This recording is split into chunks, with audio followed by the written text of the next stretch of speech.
નમસ્કાર મિત્રો, બોટાદથી ખેડૂતોના હિત માટે રાજુભાઈની આગેવાનીમાં શરૂ થયેલી ખેડૂતોની આ લડાઈની અંદર જે ખેડૂત મહાપંચાયત હતી એમની અંદર હું પોતે પણ સમર્થન આપવા માટે ગયેલો. આ સમગ્ર લડાઈ ખેડૂતોનો અવાજ બનવા માટેની લડાઈ હતી. છતાં પણ રાજુભાઈ કરપડા ઉપર, મારી ઉપર અને અમારી સાથે અન્ય બીજા 83 થી 85 જેટલા લોકો ઉપર ગંભીર કલમો લગાડી છે.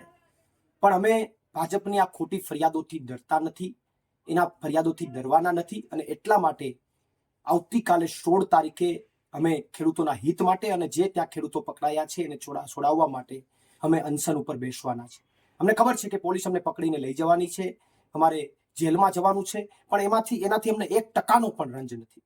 પણ હું ગુજરાતના ખેડૂતોને એક નમ્ર અપીલ કરું છું કે રાજુભાઈ કરપડા અને હું અને અમારી સાથે બીજા 83 લોકો તમારા માટે એક જેલની લડાઈ લડી રહ્યા છે.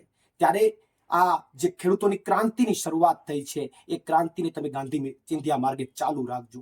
સોશિયલ મીડિયામાં આ ખેડૂતોની લડાઈ જે છે એને ચાલુ રાખજો અને આવનારા દિવસોની અંદર તાલુકા પંચાયત અને જિલ્લા પંચાયતમાં પણ આનો જડબાતોડ જવાબ આપજો.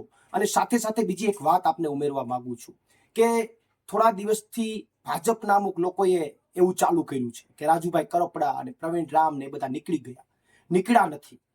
અમે એ મહાપંચાયતમાંથી નીકળ્યા નહોતા. ત્યાં પરિસ્થિતિ જે તંગ થઈ, પોલીસ પ્રશાસન અટકાયત કરવા માટે આવી, જે પરિસ્થિતિ તંગ થઈ અને જો રાજુભાઈ કરપડાની કે મારી ધરપકડ કે અટકાયત થઈ હોત તો કદાચ પરિસ્થિતિ આનાથી પણ વધારે ખરાબ ઊભી થઈ ગઈ હોત. અને એટલા માટે ત્યાંના સમજદાર ખેડૂતોએ અમને બંનેને પકડીને બહાર કાઢ્યા છે.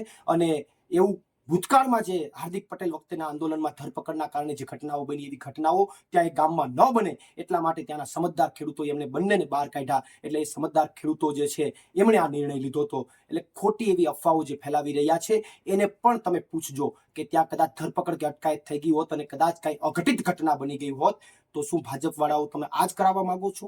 આ સૌથી મહત્વનો સવાલ છે. અને એનાથી પણ વિશેષ હું તમામ ખેડૂતોને કહું છું કે આ લડાઈની અંદર ગાંધી ચિંધ્યા માર્ગે સાથ અને સમર્થન આપજો. આભાર. આપનો પ્રવીણ રામ, પ્રદેશ ફ્રન્ટલ અધ્યક્ષ, આમ આદમી પાર્ટી.